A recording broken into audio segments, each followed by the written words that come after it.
Yep, the stream is No, live. there's no countdown. We're live. Live, And the Polly and Charlie. man, I'm really excited. Me and you, we had a call last week. It Yes, was supposed to be 30 minutes, and I think we went an hour and a half or something. We're like, oh, I got. we did. And what I liked about it is like we were talking about how to build your business without burnout. Yep. And like I spend all my time thinking of that, say I'm strategically lazy. You spent all your time doing that, work with a lot of successful tech founders, both that are starting and that are already really successful, wanting to continue to build without burnout. Yep. And I was like, all right, hey, we've got to hop on here so that like I can introduce you to everybody I know so they can hear your process. And tell me about how I love that you said you don't have to have a unicorn marketer because first of all, they don't really exist or stay.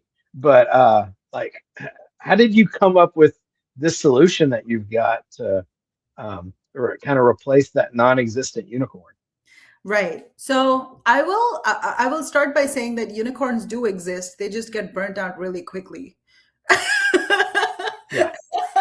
And I'll say that because I am that, right? I was typically the first marketing hire at a startup, or I would be hired to be a marketing generalist because I am capable of executing on all funnels of marketing, right? Top, middle, bottom. I can figure it out. I'm just a solutions focused person. The problem is you go into a role like that and you very quickly realize that you cannot be executing everything all at once sustainably. Something's going to give, something's going to break. Even if you're able to, then the output quality is not going to be good. Like some one factor is not going to work. So my first solution to that was I'm just going to build a team of fractional freelancers and get the work done from them, which seemed logical. The problem with that is it comes with a lot of management costs and not just money, but also time and effort. And the output is never quite there. So I actually ended up putting more work on my plate because I had to go in and edit the work that the freelancers were doing. So the other alternative was that we'll hire an agency. Um, and the problem is that agencies are just not set up to solve this problem successfully, right? Most agencies will either be acquisition focused, which means that they'll promise you the world. No shade, no tea to any of my fellow agency founders, and then something drops, or they're very good at one thing and then they're like, okay, we can do the other things, but then the output's not great. So there was a gap, and I didn't see anybody else solving for that gap, so I decided to fix it. And that's how fully fractional was born. And the main thesis is if you're ready for a first to hire for marketing, you should look into fully fractional because we have the infrastructure and the SOPs to actually create the output that you'd be expecting out of your first marketing hire. So when someone meets you, like what's the first thing that you do, and like what's your process to actually get them profitable? So the first thing I do is I talk to them. Actually, even before I talk to them, if I have a prospect, the first thing I do is I spend about 2 to 3 hours researching what their current ecosystem looks like, competitors, their own marketing ecosystem, and try to hypothesize how, if at all, they're generating any marketing revenue. So that's my homework before I meet anybody. Um, just to see if I can actually help them. If I can't, I'm very honest. I can just say that, hey, not right now, but let's keep in Right. touch. Um, and then when I meet them, my first question to them always is your position, have you put in some work on your positioning, right? Because more often than not, what founders jump a stage. They straight up see, okay, what are other people doing? Let me try to do that. And they try to execute on a couple of different things all at once. And then none of them work, or none of them work to the extent that they want it to work. And more often than not is because they haven't answered the positioning question for themselves. They've built the demand, the supply, but they haven't understood the demand side of their ecosystem. And that's why, they're constantly trying to guess what they need to be doing, instead of having an informed, educated reason behind creating a marketing initiative. So that's my first question that I ask them. If most people at least have an idea of their positioning, even if they haven't done the deep work. So once we answer that question, we discuss their business goals, and we discuss what they've tried, what has worked, what has not worked, if there is any existing data that we can build on. And then we devise their marketing plan. And typically this takes about 3 2-hour meetings, so 6 hours in Yeah. total. And then once you, I'd love to dive in to like your outbound podcast guest system specifically. Like when you told me that, I was like, man, this makes so much sense. You've had success. One of my uh, things that I've seen is a lot of people are like me. I'm a technician. I'm a marketer because I have to be. Mhm. Like if I could wave a magic wand, I would just solve problems all day. And so like the sales and marketing is not my favorite, but I can have conversations like this all day. But it's still hard for me. Like I want to get into the code. I want to like make cooler things. It's hard for me to get the best prospects without being on set. It's like the catch 22. I'm on calls all day with kind of cold leads or prospects, or Mhm. I'm working. But you've got a really great system like on your outbound. How did you come up with that? So I came up I came up with it for Marcel Perepa. He has a very, very, very successful podcast. And the reason it's successful is because it's high value. If you are setting out to build an agency, if you just listen to the Agency Profit podcast, you will be able to get it off the ground and get it profitable, right? So that foundational work was done. The property itself, the podcast, was already set up to create that value. All I needed to do was find people for that podcast, right? Find people who can come on Marcel's podcast, or find people who already have podcasts that Marcel can go to. Now, before I get into I call it the effortless authority framework. Before I get into it, I want to put out a disclaimer. If you don't have a podcast, you can still use it, right? You can use it to get yourself placed on other people's podcasts and sort of leverage their earned authority to put word out for your business without going through the effort of launching your own podcast and creating all the properties and all the content for it. And the reason it works is very simple. I automated it just enough to save my time, but not so much that it looks like every other email in your inbox, right? Yeah, That's the you got to be that's able to cut through the noise. Yeah, exactly. That's the outreach part of it.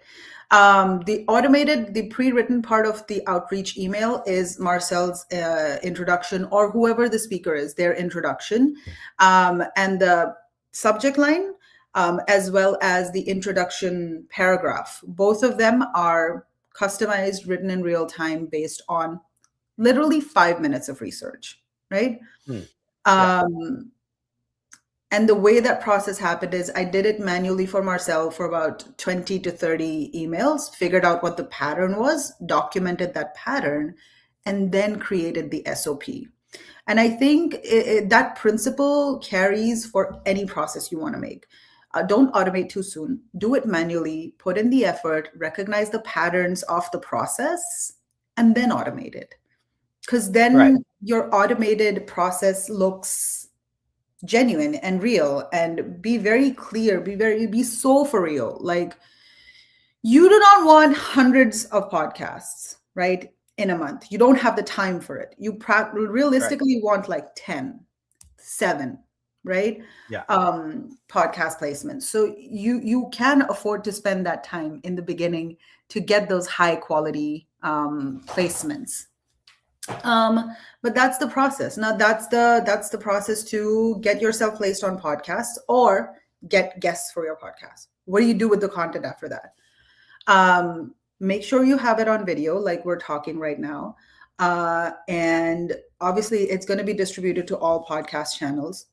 Turn it into a blog, turn it into multiple blogs, turn it into LinkedIn content.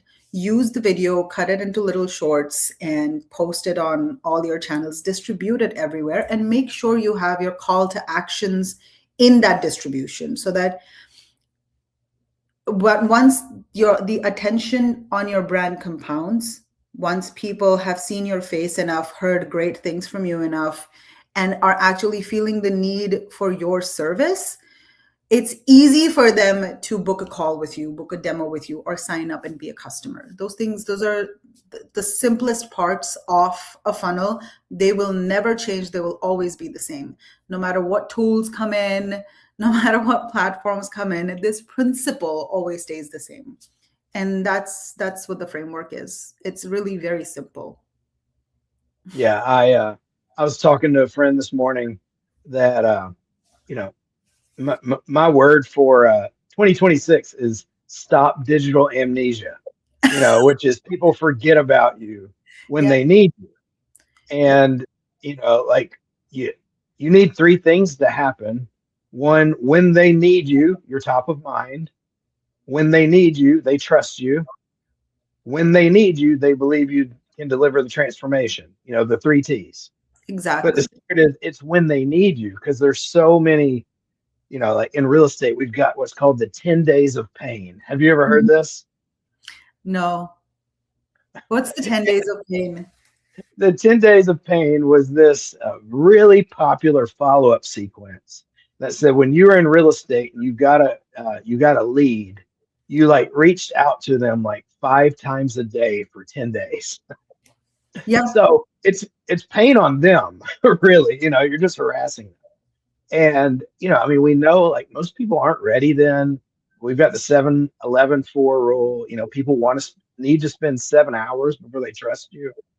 And what I love about this is you spend one bit of time, one building a relationship with someone, but then that creates content so people can start building that 7 hours with you. And whether they need you today or a year or 2 years from now, um, you're there exactly. and you're not, and it's enjoyable, right? Yeah.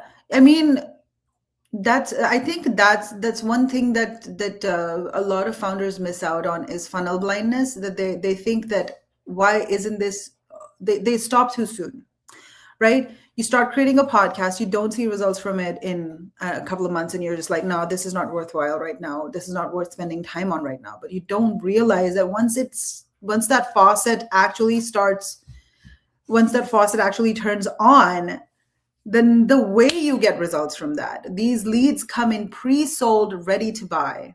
you know it is so easy to sell them. It's a breeze. It makes that whole investment into organic so worth it.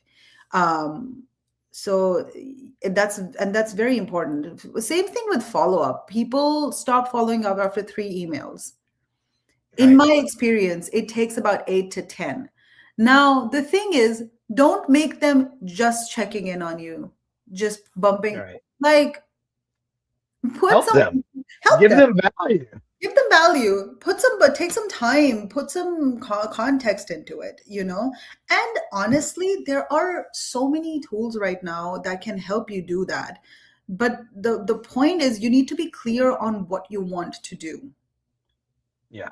right? Yeah. For example, like I was experimenting with this Go High Level and an automation plugin that actually talks like a human being to you on text. You Oh, cannot nice. tell you, I dare you to recognize it's AI. It can't, you cannot, right? So you can automate that flow, but you can't automate it too soon. because Mm, if you automate it too soon, that's when you start sounding like AI instead of sounding like you.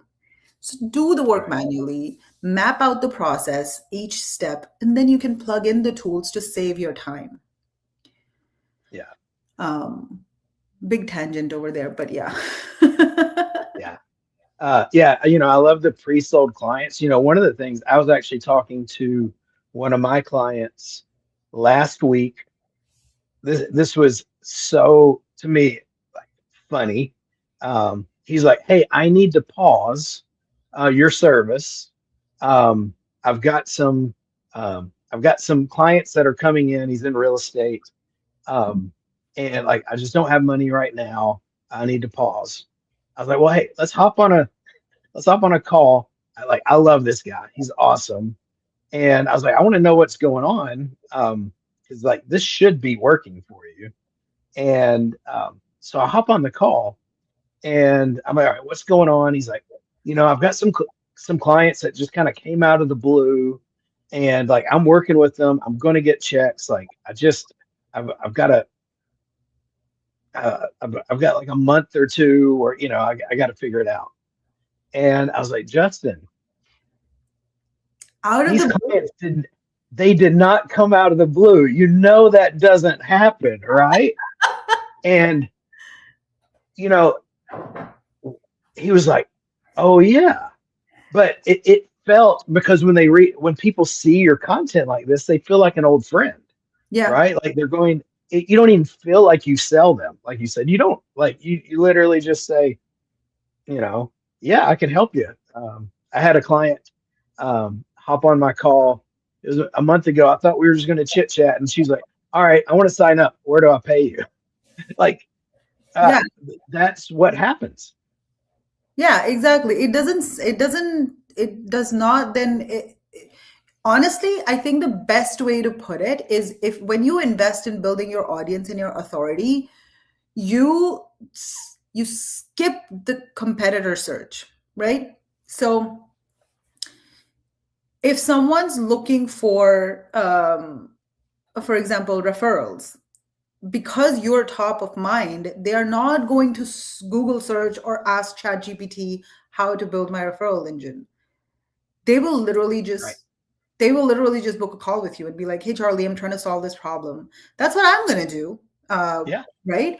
It's yeah, just, it's literally like, they haven't even, it doesn't, that's the value of it. Like, you don't even give your competitors a chance to capture that conversion. It doesn't happen because you are so top of mind. You have built so much trust, so much time, so much effort. You've poured into your audience so much without them ever having to spend a cent on you.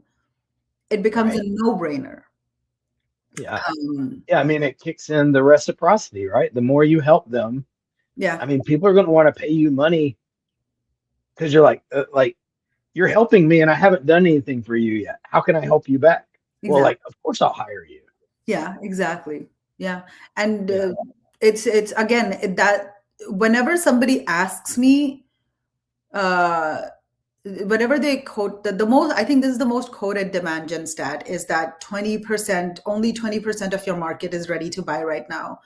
The other 80% is not. And people constantly come and ask me, okay, what do we do about the 80%? Because it's a lot. I'm like, you do content. right. That's what you do. That's literally what you do, so that when someone from that 80% transitions into the 20% and are ready to buy, they immediately think of you. They don't even go They've through that. already spent time with you, right? They're already there, you know. Yeah, yeah, I and I have people this I've is the easiest earmarked. one to many you can do, right? Sorry? This is the easiest one to many. It's leveraged, you know. Exactly. It's leverage. Yeah, I think a lot of people, when they think of podcasts, they think they're gonna have to be Joe Rogan and Yeah, get a mic and a blurred background and LED lights and stuff. You don't have to do that. It can right. literally be this conversation, and Yeah, it's totally okay, as long as there's value in the conversation and some dogs yeah, in the background. Yeah. And I've found the more like authentic and raw it is right now, the better the results are. Yeah, Have you seen that? 100%. So we run a lot of, for example, for our paid ads clients, we run a lot of experiments. So, and this is just in general um, content trend right now. I was running an ad for a client, and I asked him to record just a video with his phone, like this. And the other was like we edited it and we did the whole, spiel. That video of him literally just recording himself did 7 times better than the edited video. Lower I've CAC, seen the same higher thing. conversion, Why do you think that is? because it builds more trust in the person. And a lot of people have been doing this for a very long time. Like, this is not new information. Alex Hormozy does it, Dan Martell does it, every person. Why do you think these people who have empires still get in front of the camera to talk to audiences? Why do you think it's worth their time? Because the payoff is great, Right. you know? Yeah. And also because it's fun. Isn't the It's really fun too, but like Yeah. that's a bonus. Yeah, I've found like the three things that people kind of talk to me about is one, they're like, I don't know who to talk to. Hmm. Two, they are like, I don't know what to say. Hmm. And three, they don't know how to handle the technology. Like those are kind of the objections that I get, or the obstacles. Are there and or is that what you get? Do you have others? How do you overcome them, or how do you help them reframe it? I think those are symptoms.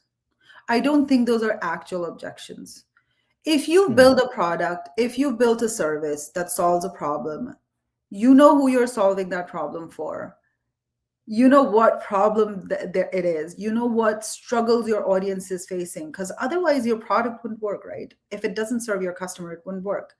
So the first part of the question, I don't know what to say, I don't know what to answer, is is likely a symptom of I'm too overwhelmed with the day-to-day of my company, so I don't have the time to sit and think of content ideas. hmm. And Yeah, it's more frustrating because when you look at other people doing it, you're like, oh, I could have done that, but you don't. So it's never true that a founder doesn't know what they want to talk about. It's just you just need to take 1 hour of peace, bring a coffee, go to a cafe or something, and just research, Google, talk to AI, talk, just what are the things that I can answer, right? That's the first thing. The second thing is I think people are also just really, really they cringe on creating content because it is, like you look at yourself, you're more critical of how you look, right? You're more critical of how you come across. 100%. Like, I didn't say this word properly, I fumbled this, I don't look good, whatever. But people don't realize that your day one and your day 100 are going to look drastically different, provided you create content for those 100 days. You're going to get better. Around the 40-day mark, you're going to start having fun with it because you're going to start seeing people respond to you. You're going to start seeing your audience ask you questions, and it's going to become more fun. However, if you are still uncomfortable, there are so many mediums, so many channels you can use. I would definitely, obviously, recommend video more than anything else. There are multiple ways to execute videos. You can create little shorts while you're going in your car, walking your dogs, sitting at home, taking a coffee break. You can do that. Or you can get on a call, like you and I are on a call right now, record it, Right. put it on, like, hire Charlie and use his patent system, or put it on Opus, which doesn't post for you, but at least creates the content for you, and Yeah. create shorts and put them on your LinkedIn. You can do Right. it, right? It's not Yeah. that's a way to do it if you don't want to get on camera at all, right? You can blog, you can write a Substack, you can create LinkedIn carousels, email newsletters. You can still get your value out there to earn other people's trusts. The reason I still put more heft on video is because of user behavior. People are scrolling. So get in the Yeah. scroll. A picture's worth 1,000 words, a video's worth 10,000 words. Exactly. And I've got I've been doing this. I built this for my team, and one of the things is someone says, well, who's going to watch this video? Most people aren't going to watch all of it, but they're going to see you. And if you do it consistently day by day, they will watch the ones that Yeah. when they're ready. Yeah. When they're ready, they'll watch it. Yeah. And And even if they don't watch it, even if they just, you know what, even if they just read the cover of your reel, they still right, know the problem you solve. yeah, They've still seen you 100 times. So it's a possibility that they haven't seen a single reel you've posted, but they still book a meeting with you just because they know the problem you solve and how dedicated you are because of how consistently you post. yeah. And there That are, sorry, go ahead. go ahead. And there are people who will do this for you. Like we Fully Fractional does personal branding for founders, right? Yeah, Um, and we get really, really good at talking in other founders' voices. Like it sounds like them, it acts like them, it like the copy and the script. And we do train founders who are camera shy or just don't know where to start. But let's say you're in the founder-led marketing stage, you can still use AI to do the customer research for you, right? Go on yeah, ChatGPT, click on agent mode if you have the paid version, and copy your website and tell them, analyze my website to tell me who my competitors are and what keywords are they ranking for in agent mode. It'll give you everything, all the topics, everything people are searching for that your competitors are ranking for. Just start answering those questions on video. Start writing blogs about them. Start writing LinkedIn posts about them. That's yeah, it. yeah. I love that. And that's and if you don't want to pull up the video and just talk, because I know, for me, still, if I just talk to the camera, there's two conversations, me talking to the camera, and then there's just a circus in the back of my head saying, your eyebrows look weird. Is that a pimple? Why is your nose flaring? It's like monkeys just claiming symbols, so I've got these two conversations. Still painful for me when I do that. Yeah. But when I hop on a call with a friend, it's easy. So, I mean, you could even, hop on a call with a friend, with your wife. When I first started this, I had a buddy, he was in insurance, and that's what we did. I was like, hey, let's just hop on a call and start talking. Yep. And like, because now that I'm in this conversation, the circus is quiet, I like, because I'm focused on you, which is great. And yeah, find someone that you can talk with, because if you're a founder, I like what you said, you already know what to talk about, you already know who you solve it for. You Yeah. probably just have that camera block because Yeah. you've got the loud circus in the back. Well, hop on a call with a friend, and just have a conversation once a week. Yeah. And it's okay. Yeah, like whatever is your comfort zone, just do something, whatever you're comfortable with. Even if you want to get on a call, get on a call. If you want to shoot a video, shoot a video, and just be okay with the fact that you're going to think it looks bad. It might not. Yeah, It that's a might good not point. look bad. You might still have something valuable to say, and people will listen, and you will get better. If you get comfortable with that, you're golden, you know? Yeah, And honestly, some, that conversion, nobody can take away from you. Once you build your audience, no competitor can take away that conversion source from you. that's like a moat, huh? Yeah. Yeah. I mean, you run paid ads, someone else can come up with a better ad concept, better offer, sure. Someone else can offer their pricing at $0, 6 months off, whatever it is, and win on ads in that month.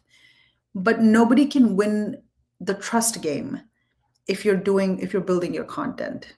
Nobody can take that away from you. It's very, very crucial and important, I especially love if that. you have an expertise based product, a product that needs especially if you're serving problem aware but solution unaware people, or problem aware but solution burnt people who've tried Mhm. multiple things and it didn't work out and they ended up wasting money and now they feel resistant. Those two, and that's a lot of audiences, and for those two audiences the trust game is the game. And you should not feel like a snake oil salesman for that, because you are actually building and creating value, Right. right? Yeah. Yeah. That's awesome. Um, well, how can someone reach out to you, get connected with you, and like what areas do you serve? Is it just the states? Is it international? Yeah, so we primarily currently have clients in Canada and the United States, but we will be happy to serve any and everywhere, especially if you're in Spain or somewhere scenic and we get to come see you. Uh, we You can get in touch with me via LinkedIn. I'm Dipali Mehta on LinkedIn, and yeah, on our website, that's fullyfractional.com. That's awesome. Well, thank you. I hope we get to do this again because like it's kind of amazing. Like this has been one of my favorite parts of the day. Like this was so fun. We're like Yeah. I'm learning, sharing stories, and it's going to become marketing content that brings pre-sold clients. Like talk Exactly. about win, win, win. Win, win, win all around. Yeah, This is awesome. All right, I'm so, gonna hit stop. yeah. Oh, what were you gonna say? I was gonna say I had so much fun. I always have fun talking to you, and I'm surprised we could stick to the time limit this time. But